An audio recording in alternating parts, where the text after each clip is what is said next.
everyone, and thank you so much for tuning to another video with Baylorical Wide TV.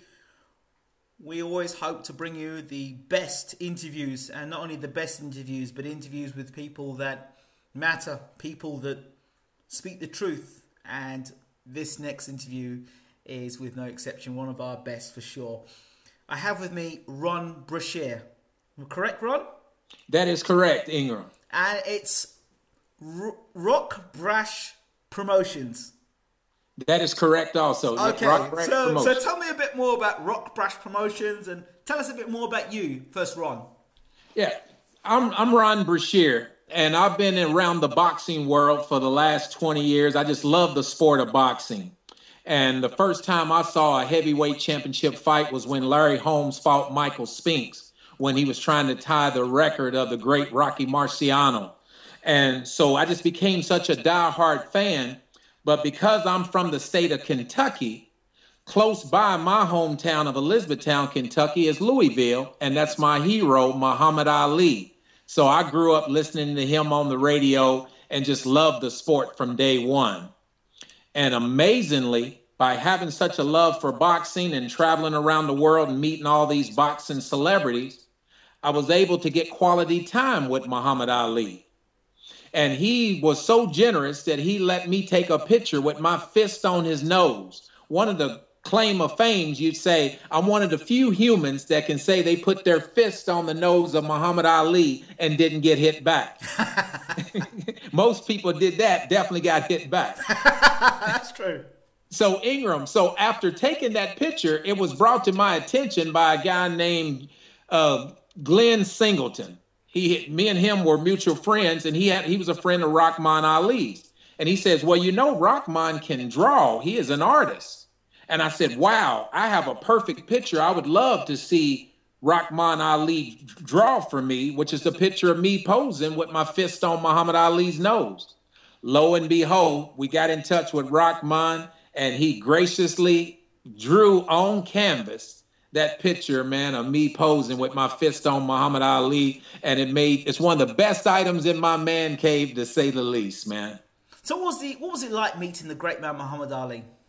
I was in awe the first time I met him, and I was so hyped that it actually got a little emotional, because I actually shared with him what transpired in 1971 when I was listening on the radio when they do the recaps after the round is over, and they came on and said that he got knocked down and Joe Frazier won.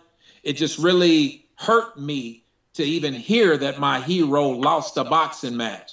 So now I find myself in his presence. And what stood out the most for me, Ingram, is how humble and kind he is.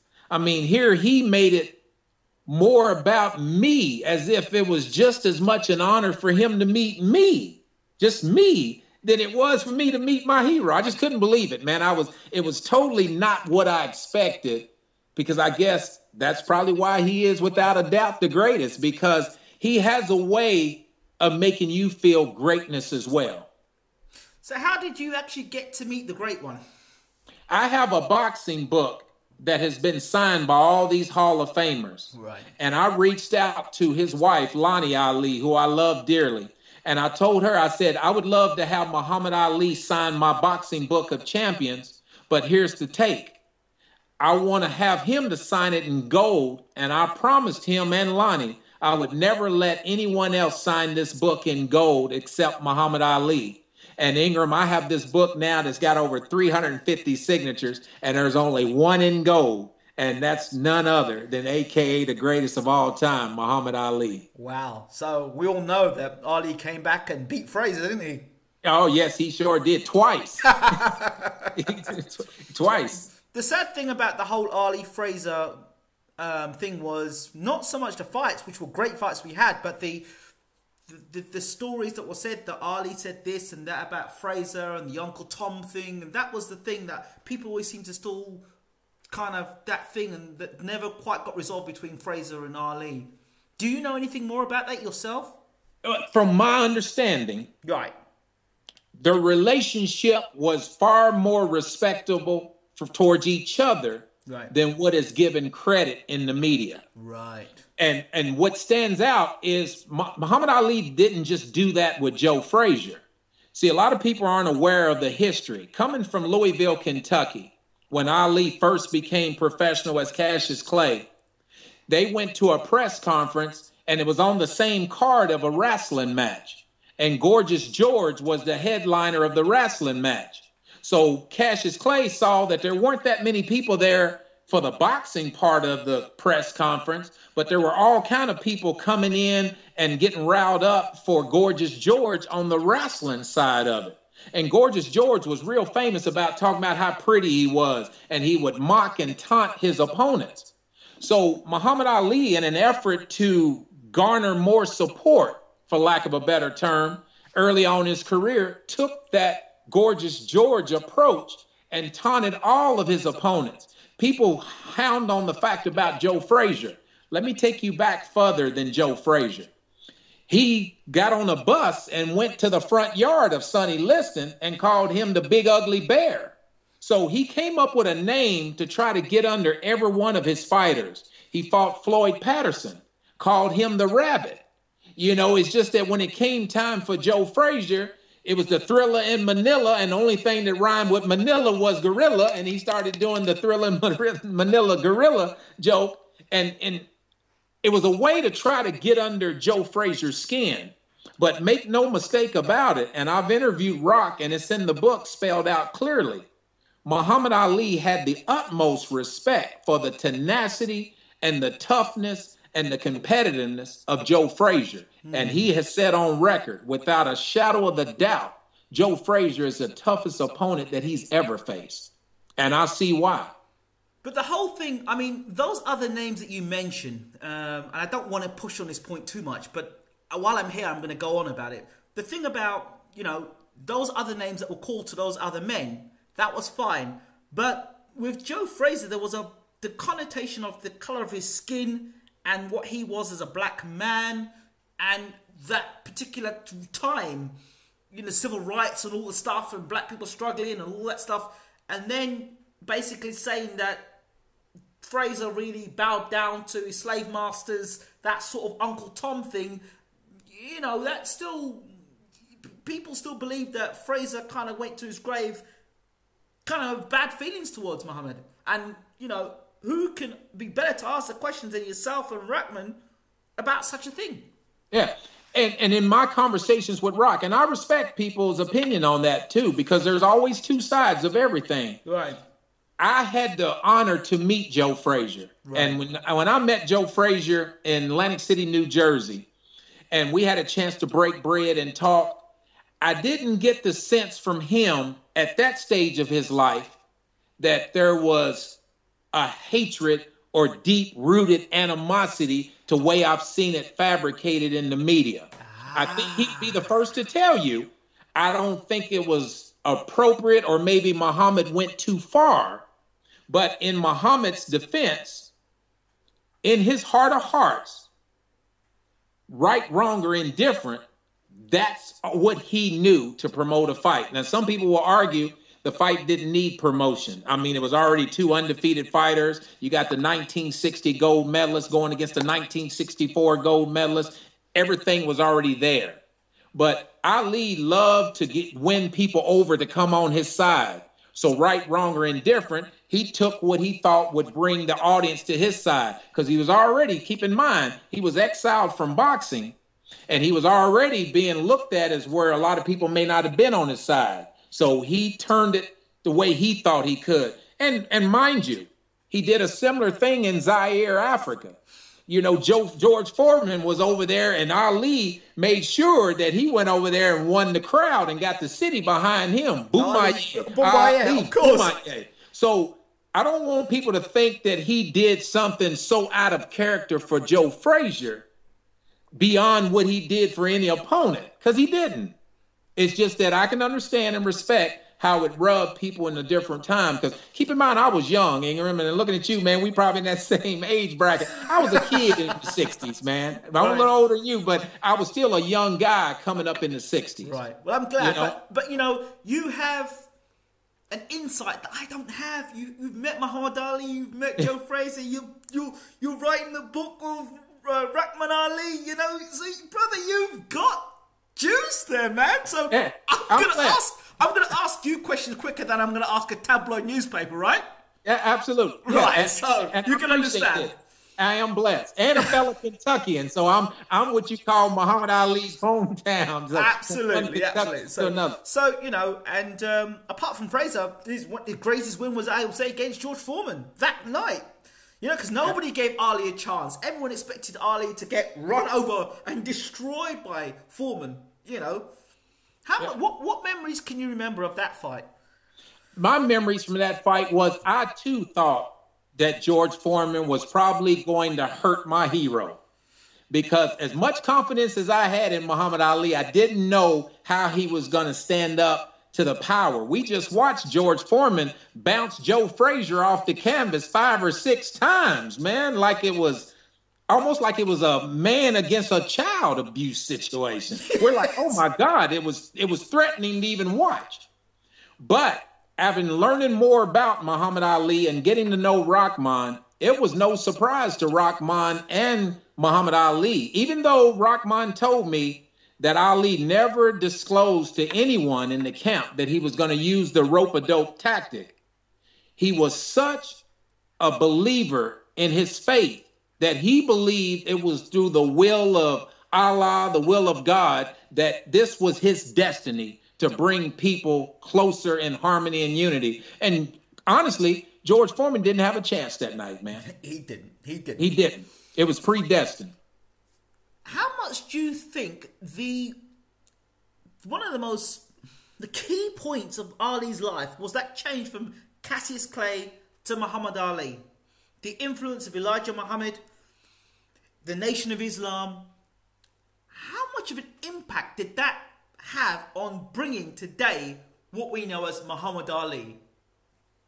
I believe, beyond a shadow of a doubt, that Cassius Clay had built such a resume of greatness that he was already going to be etched in the history books as one of the greatest fighters of all time.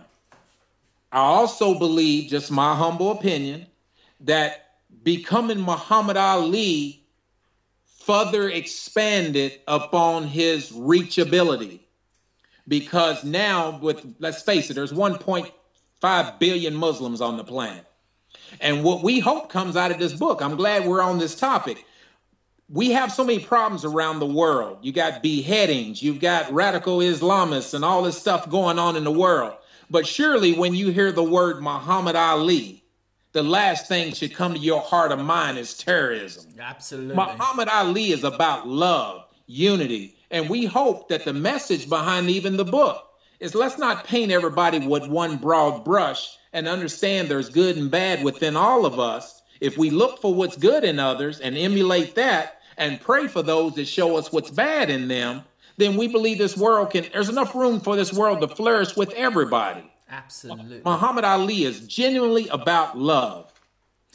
How much do you think his faith and the teachings of Elijah Muhammad helped Muhammad Ali in difficult times? Because he was thrown in prison for not going to fight in a war that he said, look, nobody's done anything to me. Why am I going to fight in a war? And he spoke out when today a lot of sports stars, black sports stars in a similar position to themselves, wouldn't dare speak out. What made the difference? And I'm glad you approached it from that angle of the question, because if we look back to that time frame, 1967, when he denied that inclusion draft into the Army, he, right, wrong, or indifferent, his mind was already made up that he believed that Allah was going to surround him with angels and he was going to be protected and he would be victorious. What better affirmation to receive than to have the verdict come down from the United States Supreme Court to overturn his case? So you can only imagine defeating George Foreman was peanuts compared to having a declared victory against the United States Supreme Court of America. So from where he saw, I can't speak for Muhammad Ali, No, of course but not. you would think that that had to be a monumental testimony. See what I mean, young man? Put your faith in Allah. We surround you. We got you. You're going to be okay. And man, from that day forward, it seems that that resonated with Muhammad Ali, and he believed he could do anything he set out to do, and he did. Now he was around Just some great people. I mean, leaders. You had Malcolm X, Elijah Muhammad, Martin Luther King. That was the three that come to mind straight away. There are pictures I've seen of Ali, X, and Martin Luther King, and just to be around those three men is like, wow. What would a conversation with those three be like? I mean, yeah, you know, just begin to just think, wow, those three men in a room together, what sort of conversation would they have? Yeah. And I'm just honored out of those three that I got to meet Muhammad Ali, because he, of all of them, Yes. you know, all of those men were instrumental in the movement. Yes. Because coming up in the 60s, I was very young, but there was a time where, based on what I would see on my television news with dogs being sicked on people, Yes. some of the violence taking place, it almost made a young person, even like myself, to feel like, wow, am I cursed because the skin I'm in? Come on, man. Can't I have pride in being who I am? I didn't choose my parents. I just want to be a nice person. And Muhammad Ali, what he did for me was he was the first person of color that resonated with me, that stood up and made me feel, man, don't worry about what skin you in. Man, I'm pretty as a girl. Man, I float like a butterfly. I sting like a bee. I mean, everything about Muhammad Ali just inspired me to know that it's cool to be in love with yourself.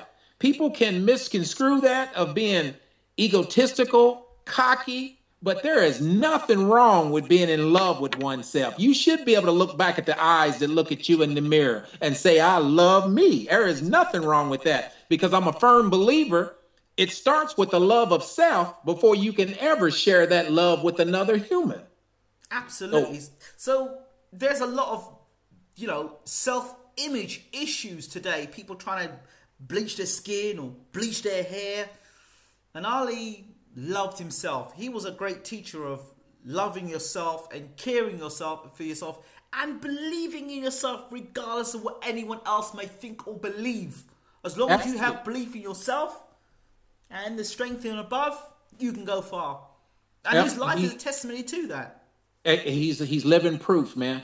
He is, and he will, and the young generation doesn't understand this yet, because if they didn't come up in that time. But none of us can live forever. At some point, we all must make that journey. It will be one of the saddest days of my life, but who's to say? The leaning tree is not always the first to fall. I may check out before time ever shows up.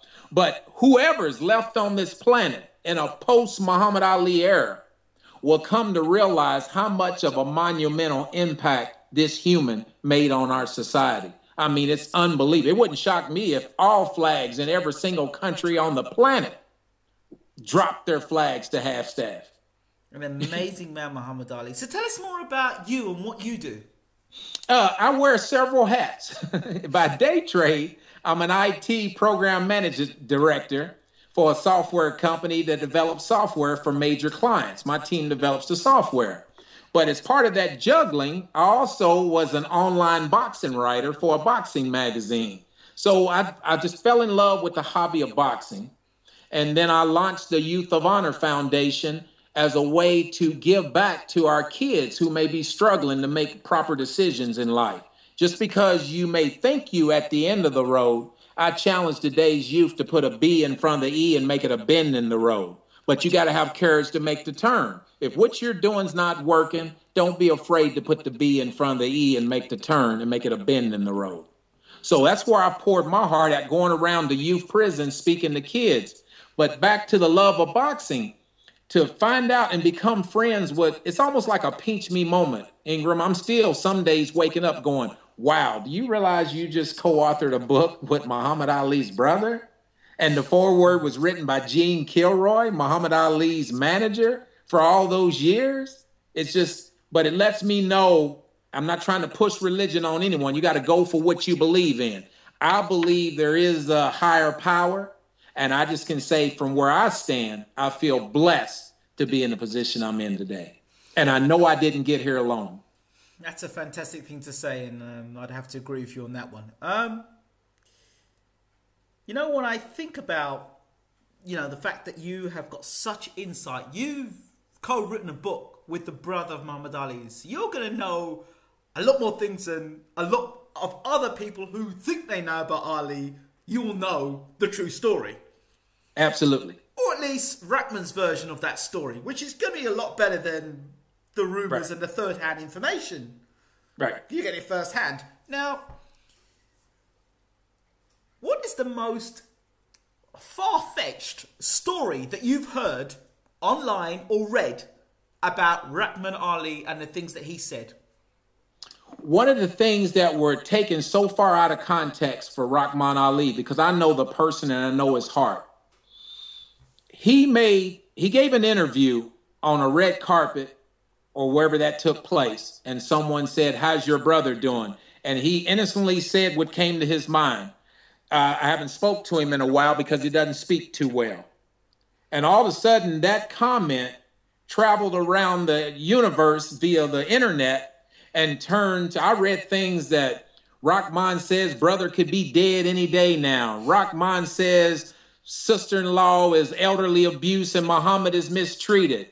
That is so far-fetched, but I understand where it came from. When you've got non-respected entities that are out here pushing for tabloid-type journalism, I understand this is a commercial world, and I do understand money. So if that can sell you books because you can put that tabloid out there, then or magazines, so be it. But understand that it is so far from reality. Rahman loves his sister-in-law, Lani Ali, and you will see in the book he loves his brother. And when we hear that term, "I've got my brother's back," you will never experience a more articulated form of having a brother's back than what you will read in That's Muhammad Ali's Brother. So that's the biggest misconception. There is no friction between Lani Ali, Rahman Ali, Muhammad Ali, and now no one can ever get that again because he has somebody in his life, and I thank God for putting me in his life.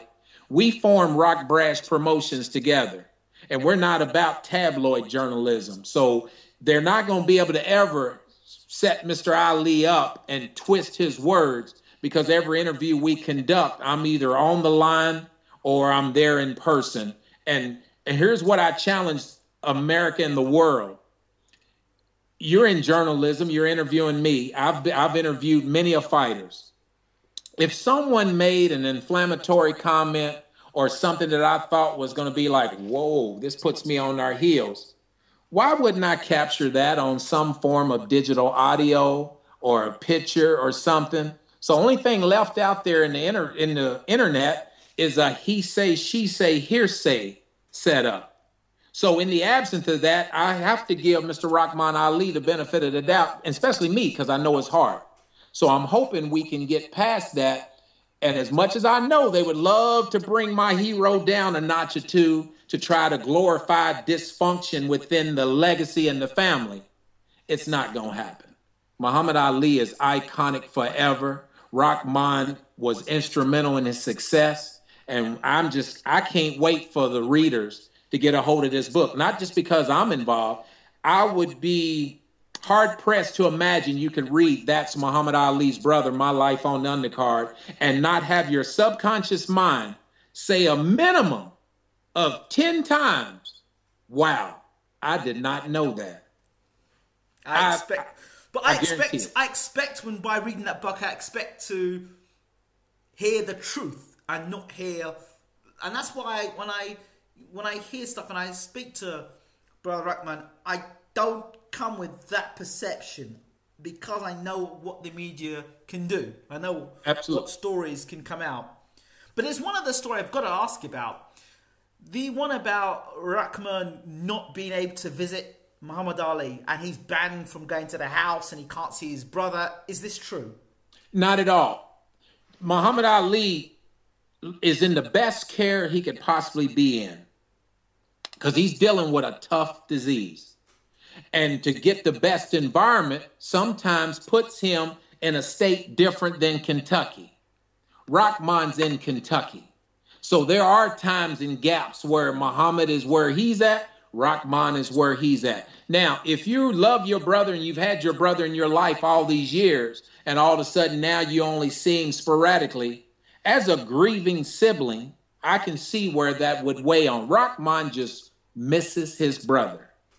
But he does understand, in order to give my hero, Muhammad Ali, the best possible care, he is in the best possible environment that he could be in. And Rahman, I talk to him every day. There's not 2 days go by, Rahman and I aren't on the phone. And Rahman, he understands that I will never probably have my brother in my presence as much as I've had him in the past. But I have to understand what's happening for him now is what's best for his health. So how does he kind of himself and Layla Ali, how does that work? Is that very close as well? They don't see each other often as well. Rahman, keep in mind, and Rahman's not totally 100% healthy either. You know, you don't take 50,000 punches from the greatest of all time and not show weathering of the storm. I mean, Rahman was his best sparring partner. I mean, people look back and say, wow, Muhammad Ali whooped Ron Lyles, he whooped Ken Norton, he whooped George Foreman. Well, let's not make any mistakes about it. Rahman was such a great sparring partner that it was actually some relief on Muhammad Ali facing those guys compared to what he dealt with in the gym with his younger brother. And that's what the world's about to find out. Rahman was a heck of a boxing champion himself, a Kentucky State Golden Glove champion, and he could have probably, no telling where he could have went had he chose to branch out and do his own thing. But as a love for his brother, he chose to put his career on hold and support Big Brother's career. Not too many humans would do that. That's amazing. So where can people get to see this book or get a hold of this book? This book is available for, especially overseas, for everybody that loves. I'm hearing that most people like your devices downloaded. So if you got Kindles and iPads, etc., we invite you to go to Amazon, but it's also available at Amazon, Google Play, Barnes & Noble, and Apple's iTunes, and at bookstores everywhere. If the bookstore doesn't have it, they can use a term called print on demand. So let's say I go to a bookstore and I haven't had too many people ask for this book yet. They will order it right there. So in a matter of a couple of days, it will be at your bookstore. And the more people go in there and buy it, they may all of a sudden buy 50 or 100 and have them right there for you. So when you do come in. So, Ron, to ensure that we get the right book, can you show us what the book looks like? Yeah, this book is titled, That's Muhammad Ali's Brother, My Life on the Undercard by Rahman Ali and yours truly, H. Ron Brashear. And the foreword is written by Gene Kilroy, who was the longtime business manager of Muhammad Ali and the only man outside the immediate family to ever have a power of attorney for Muhammad Ali. And he writes an awesome foreword in this book. And on the front cover of the book, there is a caption across the top. We've all heard Muhammad Ali quotes. This is a Cassius Clay quote. Rudy, I want you to be close with me, for you are my only brother, and I love you very much. So I want you to always enjoy the happy times with me, brother. Signed, Cassius Clay. That's brotherly love, and in a nutshell, that's what this book is about. Brotherly love from as far back as we can trace the Clay Ali legacy, which, by the way, dates back to the pre-American Mexican-American War. We went all the way back to 1844 so people can understand how it all evolved, because it's bigger than Ali. Keep in mind, it started as Clay. It's the Clay Ali legacy that's put on display, and that's Muhammad Ali's brother. And on the front of the book, it's Rudy. It's Cassius and Rudy, but the picture on the back is Rahman and Muhammad. Wow. So it does the whole transformation of how it all evolved. And Rahman, you will see throughout the pictures, loaded with pictures. Just about every picture in the book, Rahman is standing by his corner. Wow, wow. This is amazing stuff. What's been the general consensus from the media and this book? it's so far, and this is fresh out because we coincide the release. The release of this book was actually a birthday gift to Muhammad Ali from Rahman in honor of his 73rd birthday. Through the grace of God, Ali is still with us on this great planet Earth. He turned 73 years of age on January the 17th, and that was our release date. Since this book is released, Kentucky media has got behind us wholeheartedly. They flattered me in my hometown and put my name up on the McDonald's sign. McDonald's has a slogan called "Loving It." So I go home to my hometown and they got on the McDonald's marquees, "Loving Ron Brashear." That was too much, man. I want to tell them, take it down. Wow. That's too much. That's too much. But not only was it the front page of the paper, but the Louisville, ironically, Ingram just did a 1-hour special on Muhammad Ali on WHAS 11 TV in Louisville. That's the biggest television station in Louisville, by the way, ABC affiliate. And it was a 1-hour Muhammad Ali, Louisville's greatest. And they interviewed Rahman and I in our book as a part of that special. And man, I couldn't feel more honored and blessed, my brother, to have these type of opportunities to be in front of me, man. Well, we at Baylor Oracle Wide Television are so honoured to be able to talk to you, Ron, and to be able to talk to Rahman Ali as well. Two great men to talk about the greatest Muhammad Ali. It's an honour, honestly. Yeah. There are a lot of interviews we've done, but this one, for our viewers, they're going to get some information that, they probably would never have known had you not spoken today and we not had this interview. Well, man, just know that the pleasure is mine, and I appreciate you having me on, Ingram. And, man, I wish you and your World TV program utmost of success and continued good work, and for giving a platform for someone like me, Ron Brashear, to come on your show and speak straight from the heart to your viewing audience. One more thing, as an exclusive for Baylor Worldwide Television and for the fans, give us a hint, just something that's going to make the fans of Muhammad Ali around the world just want to go, I've got to get that book. That hook. There's several in there. Okay. But I'm going to share one of them with you, and you got to be honest with yourself. Okay. Did most people in the boxing world realize that both Muhammad Ali and Rahman Ali suffered their first professional loss on the same boxing card, with Rahman fighting on the undercard? No. You just got one of the biggest ones in the book, and there's plenty more where that came from. Wow. Thank you so much for that. Thank you so much. Ron Brashear, thank you so much for talking to Baylor TV. It's been an absolute honor.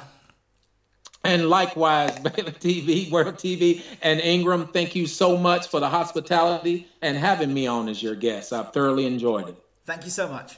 All right, take care.